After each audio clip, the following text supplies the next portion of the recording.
Welcome back to the Wine Stains podcast. This is a space for unfiltered conversations about life and business. In today's episode, we're going to be talking about what we've been up to over the past year, a lot of what we learned from season 1, what you can kind of expect moving forward, a few other things that we're excited about both in our personal and professional lives, and some of the things that we worked on specifically for Wine Stains. So let's get into it.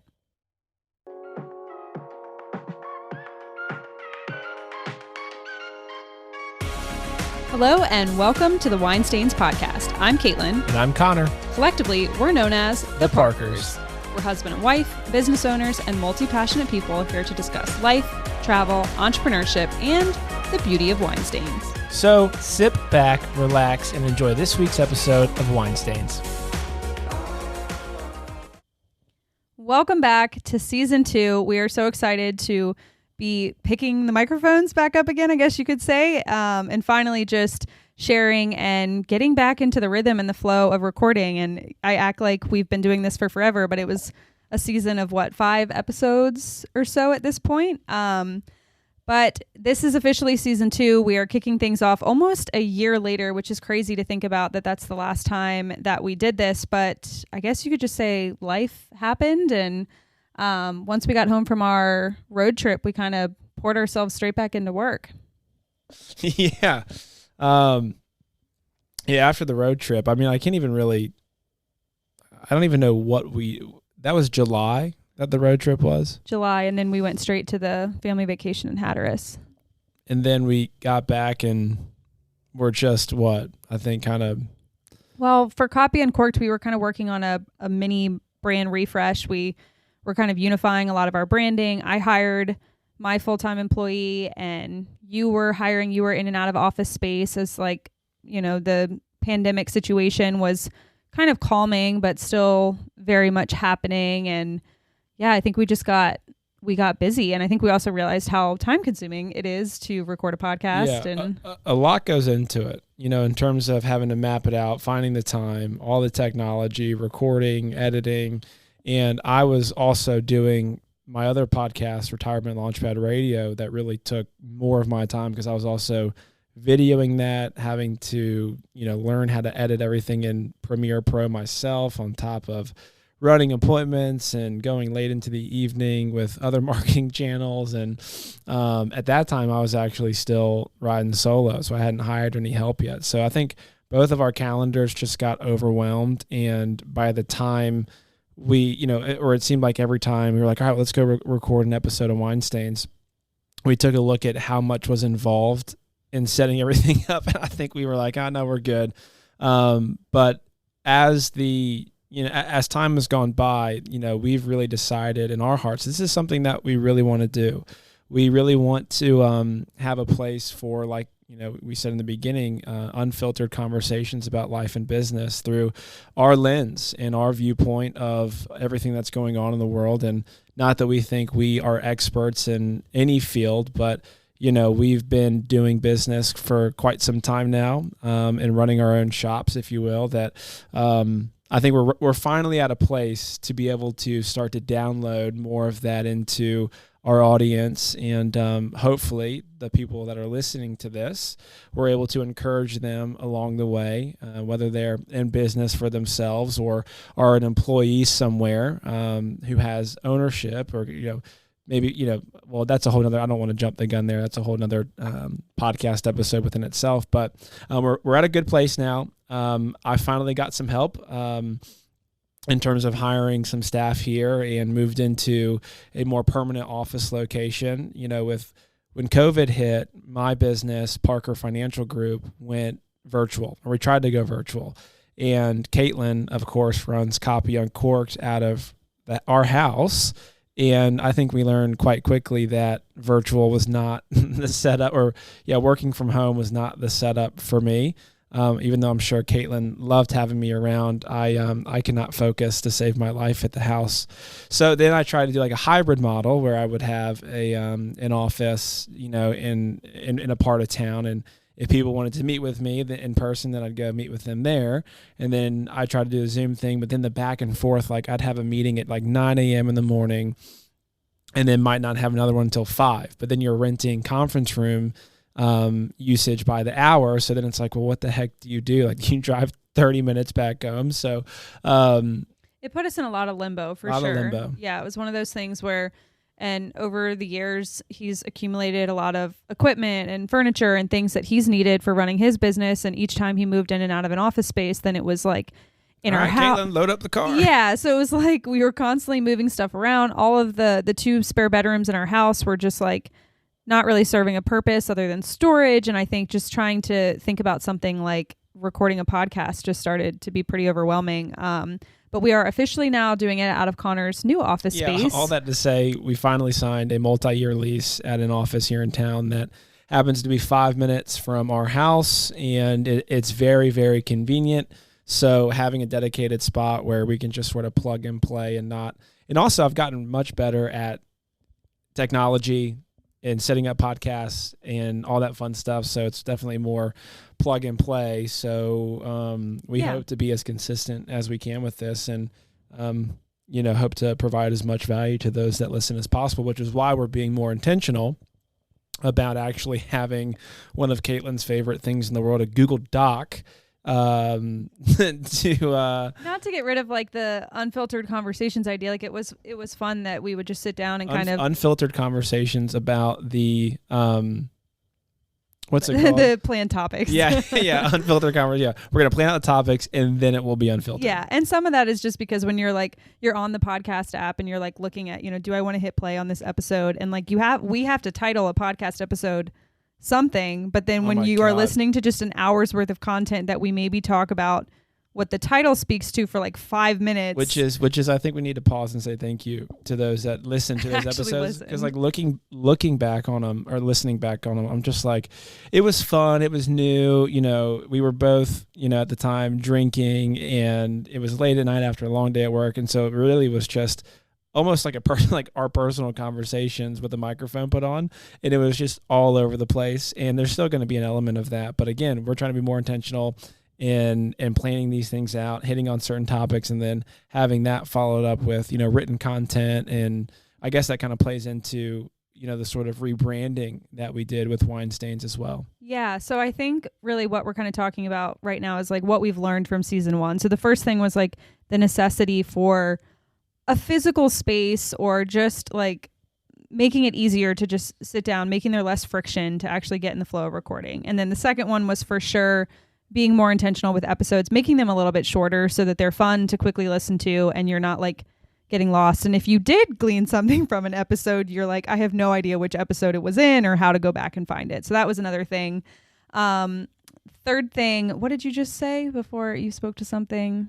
You were like getting into, the rebranding of it all. Yes. Okay. So I think another big part of it was we definitely want to still keep the fun aspect. And for me, I guess since 2016, going full-time since 2019, have been just writing for other people. Full-time Copy Uncorked. Yeah, full-time Copy Uncorked. And I have just gotten to a place where I miss writing for myself again. I miss creating just to create. And I love that this podcast in its current stage, there isn't necessarily like an end goal or an end result to it right now. So it is kind of an outlet for us, and I've really appreciated that about it. So with season 2, we redid all of the Wine Stains branding. There's a new cover. We have a new podcast page, a new logo.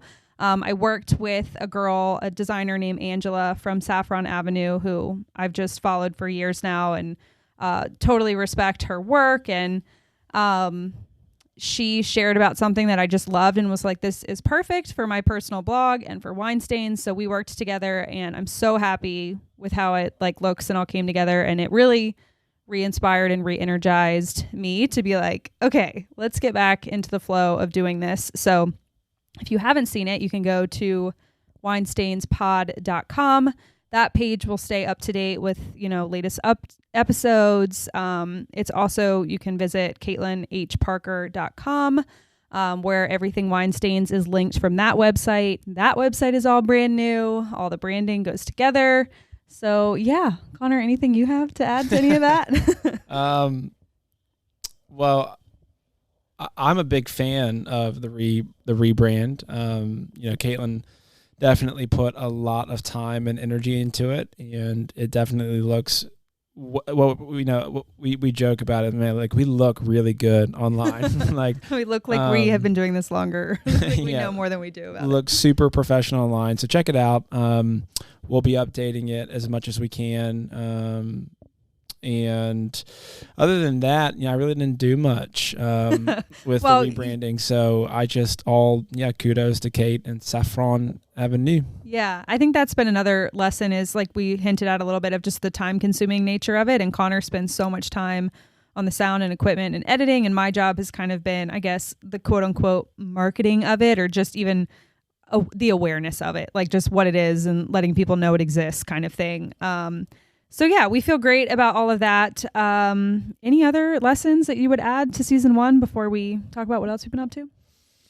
No, I just, with any endeavor that you're going to do, I am infamous, is that the right word? Mm-hmm. Well known, really just, I guess I don't know.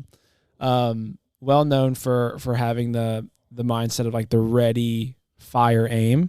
So have an idea, get super pumped up about it, and maybe do something once or twice, and then realize how difficult it is, let things fall to the wayside, and then maybe pick it back up a year later or never pick it back up at all. So the biggest lesson that I think I personally learned was that the idea and that initial excitement is going to fade, but if you believe in something, it's worth putting in the hard, not the hard yards, but just putting in the time to actually plan it out, give yourself a roadmap to follow. And, like I said, if it's something that you believe in, you'll get it done. So for us, it's like this started to feel more like work instead of a creative outlet. And I think that there's going to be an element of it feeling like work, obviously, if I'm up editing a podcast episode at night or what have you. But this is, again, we came back to it because we enjoyed doing it. And I also learned in life that I'm not good at goodbyes. So so this is the part where I cut in and this is the unfiltered part. So I feel like I got put on the spot. I feel like that kid in school that was listening to the teacher talk but not listening, and then the teacher's like, "So what do you think about that, Connor?" I'm like, "Oh, great point. I do believe that character, did fall in love, and that was great." And then the teacher's like, "This is math class." Yeah. That's how I felt, which is how I feel in life a lot of the times, to be honest with you. As my assistant tells me, I've got undiagnosed ADD, which is a funny joke in the office, in which I'm sitting in now. I got my new mango wood furniture that came in from West Elm, although they delivered the big old desk and put that in. But they didn't bring the legs to the bookshelf. So now I'm just looking at 2-3 big pieces of mango wood. It's a work in progress, but it looks really good. It's getting there, and you're happy with it. It looks good. Yeah. But I do like the sentiment of what you were saying, and I think that's been really important to me, is that because we do have other businesses that we're running, that this isn't something that we just like create a bunch of hype around, like, oh, we launched a podcast, we did this thing, and then it's like we go 2 months, 3 months, 6 months, like in between episodes. Like I feel very much that like I'm either going to do something and there's going to be some level of consistency to it. Like for me, anything worth doing is worth doing consistently, even if it's the consistency of like my workout routine. Like, it doesn't have to be frequent. It doesn't have to be super frequent to be consistent. You know what I mean? But if it's, like you said, worth doing, you have to create a plan and you have to just kind of commit to doing it. Yeah, but the logistics of everything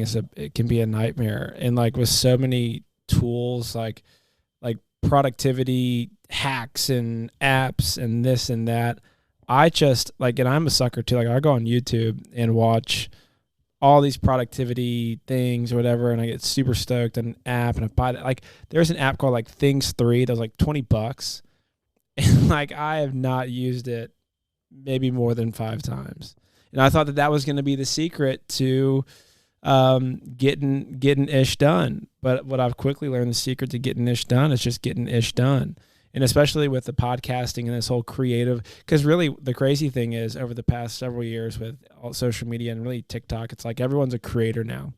And there's one company that I follow quite religiously for all tech updates, whatever, and how to do podcasting and all that. It's Think Media, THINK, Think Media. Sean Candle and some other people, but their thing is like the beginning of their videos is you just got to press record, right? So sometimes, and even though I was hating on the ready, fire, aim mentality, sometimes it's good to just get ready and fire and let everything else work itself out, and you'll learn as you go. So we're learning as we're going, and what can we expect going forward, Kate? So slightly shorter episodes, a little bit more focused, still the same level of just kind of banter and fun. We don't want to be like beholden to an agenda and an outline and stuff like that. Well, we want to be smart people. Like, dude, like Yeah. I can't tell you how many podcasts I've seen pop up, and it's like it could be a husband and a wife or whoever, and it was all their episodes were much like our first 5 or 6 goes, where it was just, oh my gosh, we're so excited to be recording ourselves, and there was no content. And we want to be, the key to being a content creator is that you have to provide content. And Caitlin and I are both in, you could put ourselves both in the educational space too, where we, I educate people on finance, you educate people on copy and marketing and brand strategy and all of that. And so this is essentially, we want this to be more educational, I guess, and valuable, nature, like and helpful, valuable. like something that you come in to just like feel like you're hanging out with two people that you could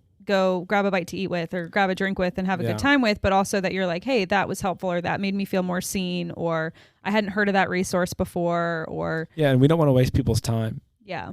Because you and I both hate our time being wasted, and so we don't want to waste your time. So some of the episodes that are basically coming, to just give you a preview, we're going to talk about leadership and reading, and how we have finally peeled ourselves away from Netflix, Amazon Prime Video, and have been doing a lot more reading. We're going to talk a little bit about fitness and wellness and some of the ways that we've been trying to actually stay in shape and improve the consistency of my own workout routine.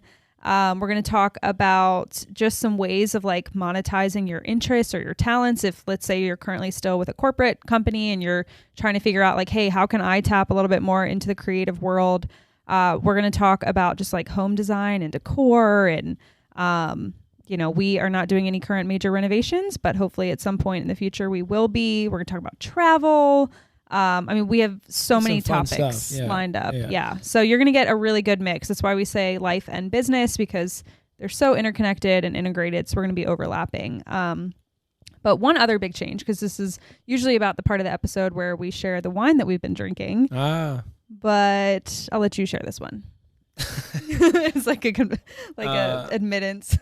It's not. Yeah. Well, could be like workout related. Like in the fall, you like weren't feeling super great. And in the fall, and I don't know if I've brought this up on wine stains, but you ever just walk past a mirror and you see yourself and you're just like, I don't know who that person is.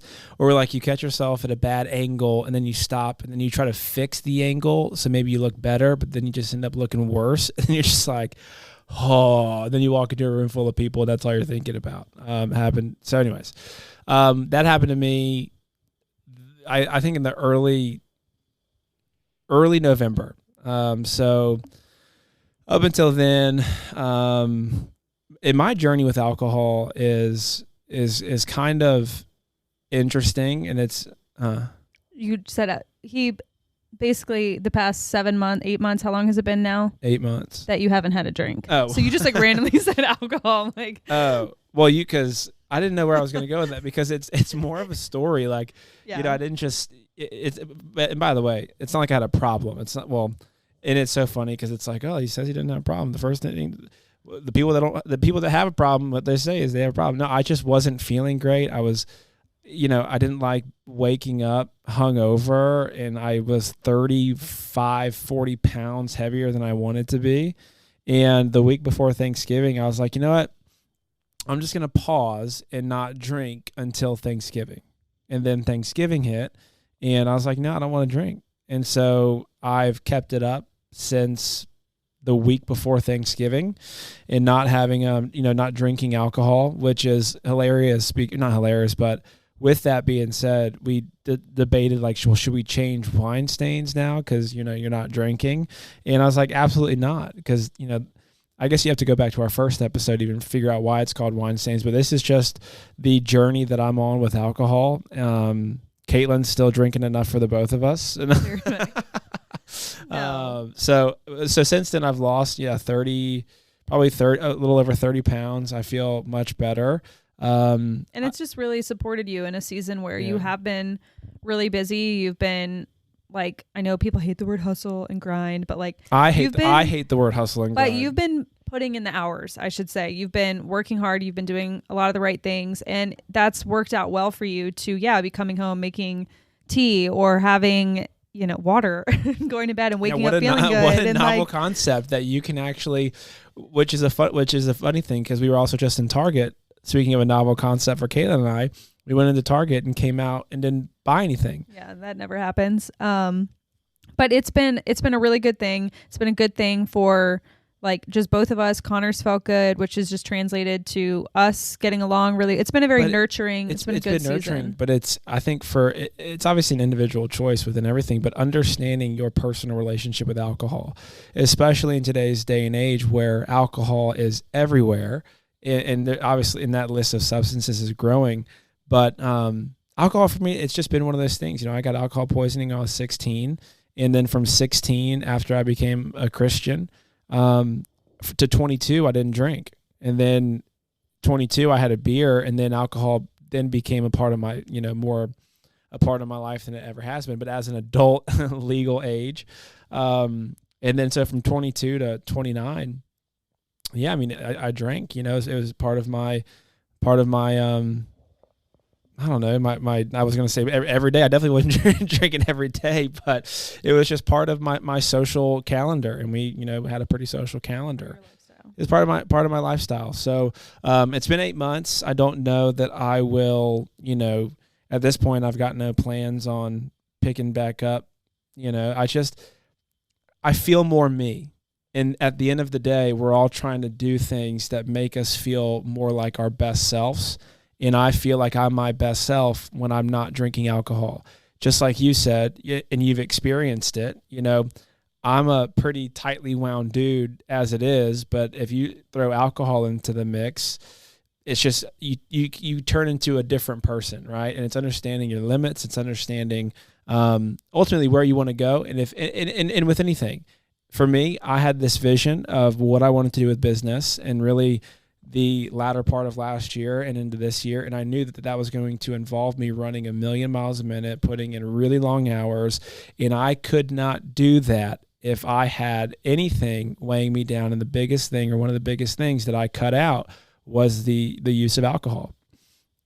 So that's, but I'm not saying that there's anything wrong with alcohol. This is me condemning alcohol. Yeah, you've been like great at all family and social functions, and you've been blessed with an outgoing personality in those situations. And so that's the thing. So it doesn't affect you. Yeah, like I thought, you haven't like craved it either. It's not like, which has been it's not a temptation. Yeah, it hasn't been a temptation for you, which has been a really great thing, that you've been able to just feel good, make the choice, like know why you're making the choice, and then not be in those situations where it's like you don't want to go or you feel uncomfortable. Yeah. Well, I think God broke that off of me when I got saved.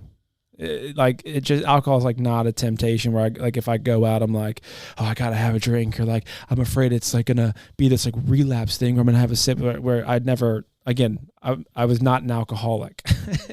Yeah. But it's one of those things that again, my best self is me without alcohol. No more Cabernet, Connor. well, no, that's what I was saying. So like when I was worried, well, when I go out, I'm not going to be this fun, jovial Connor that everyone's used to, and but nothing's changed. Like I'm still, outside of me wanting to leave a bit early when I start to see other people get a little bit inebriated, or I'm just like, well, these people are just, or there's a lot of sugar in alcohol, so it keeps you up and it keeps you going, and you're feeling good. And like longer evening events, you'll get a little restless because you're just like, okay, like.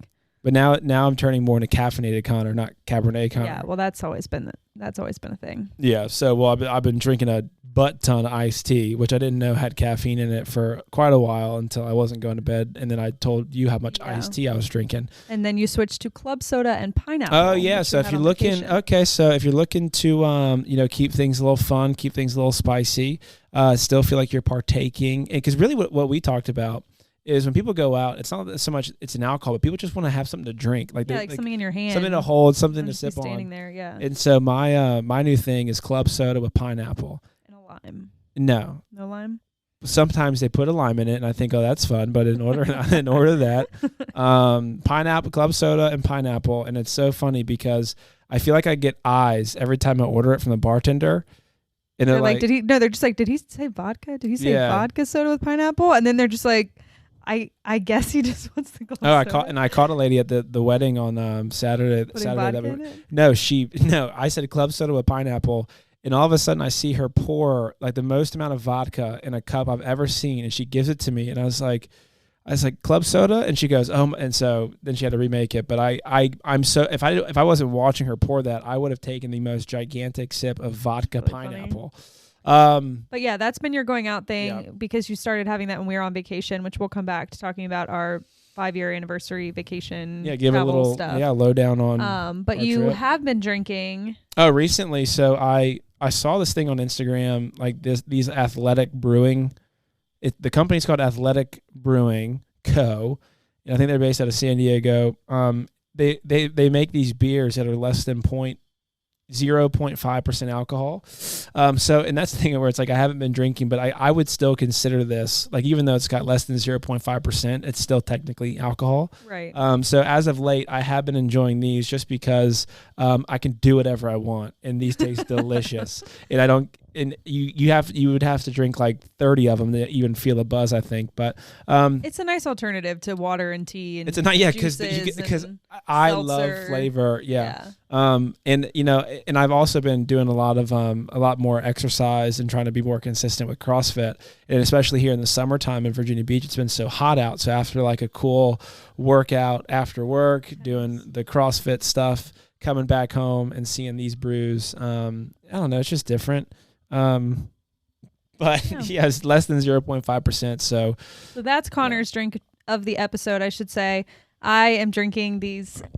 Gosh, I have drank way too many of these this summer, but it's the Devil's Backbone Orange Smash. And I'm like, how do I love a cocktail in a can so much? But they're so good and so easy and just those are fun, portable, and I just really like them. So I'm having one of those. But it's a Virginia Beach staple. It is a Virginia Beach. The Orange Crush. Yeah. And then Devil's Backbone. It's a Virginia brewing company. So yeah, it's like a local drink, I would say. Yeah. But anyways, if I was drinking wine, or what I might have later this weekend, is I helped Connor with his office this week. So he rewarded me with a bottle of Caymus that he was actually gifted, but since he's not going to drink it, it's now my bottle of Caymus. Or cake bread. Don't you have the cake bread? Yes. I'm growing a collection. That's like been the hardest thing, is like we would split a bottle of wine, and then now that he's not drinking, I'm like more hesitant to open a nicer bottle of wine because I'm not going to finish it in one sitting. Or then you feel like you have to finish it in one sitting, because Caymus, that's a really nice and I don't want it to red wine lasts 2 or 3 days. Well, I asked you who you're going to drink, who you're going to drink it with. Well, my cousin is coming in town this weekend with his whole family, who I love. His wife is like a third sister to me, and she loves red wine. So there you go. Maybe I'll drink it with Steph this weekend. Caymus, you have the bottle of RDV that I bought. That was like $160. Yeah, I know. I'm growing a fine wine collection, and Connor's like, the reason I bring up the RDV one, because there's a funny story behind it. I thought it was going to be $20, and then the lady said that'll be $160, and I got caught in this. It was moment. $175. $175. It was $175. And I got caught in this moment of like during a Copy Uncorked brand shoot, and he just wanted like a simple bottle to enjoy. Then I got put in a moment where like everyone was looking at me like, is he gonna do it? Did he know it was gonna be that much? And so then I was like, just what I thought.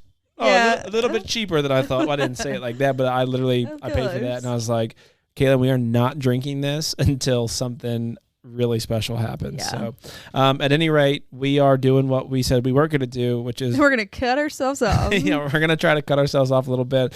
So just to recap, we've gone ahead and gave you a little bit of an update as to what we've been doing, what we learned from season 1, where we're recording, my journey with alcohol, but it's still going to be wine stains. Because like I said, Caitlin drinks enough wine for the both of us. Ha, ha, ha. And today Connor spilt candle wax all over the counter, all over his phone case, all over everything. And I was like, we could call it candle wax, but it's wine stains is just like, it's just the metaphor of, stuff happens in life and you just got to keep rolling with it. So we can't change the name because that would violate the whole purpose of wine stains. Yeah. Yeah. See what I did there? Not really. What? Violate? Anyways, just continue with your recap. I don't think you knew what you did there. I thought it was good. We did a shout out to Athletic Brew. Shout out to Saffron Avenue. Is it Avenue? Yeah, Saffron Avenue. Clearly, I was the one who I wonder handled all of that. I wonder if Saffron Avenue is close to Ocean Avenue. No, she's in Wisconsin.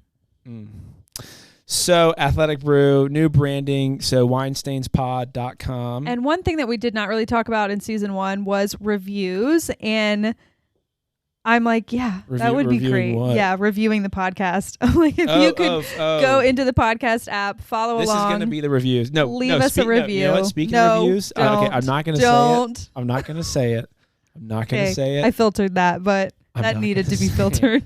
See, Cabernet Connor would have let y'all know what was going on in his little mind. We're not going to do that. But anyways, go leave a review. We would love to know what you think. You can judge us more so on season 2, but if you liked season 1 and it made you laugh, you can leave a review about that too. This is what I was going to say. If someone were to go to review it right now, their review would be like this. It'd probably be like 3.5 stars. And it's like, the first season was kind of, back and forth and there wasn't really much structure, but it appears that they are trying to figure their stuff out now. So we're here for the journey. It sounds like a 5-star to me. Yeah. I don't know, man. Like the stars, I don't know, but yeah. Anyways, just let us know what you think. Leave a review. Follow along. Stay connected. Would love to. Yeah. Yep. So aligning for what we want to accomplish for the rest of the year. Caitlin already gave you a rundown. You're just reading our notes. Yeah. Yeah, because we're structured now. I think that's it for today. Yeah, that's it for today. Thank you so much for joining. And we'll be back soon with episode 2. So we're going to rock it out. I was going to do the outro. Okay, do it. All right. So thank you so much for joining us on this week's episode of Wine Stains. We look forward to continuing the journey of life with you. Well, I already told you I wasn't good at goodbyes. Thanks, guys, for listening. We'll see you later. See you later, alligators. Bye. Bye now.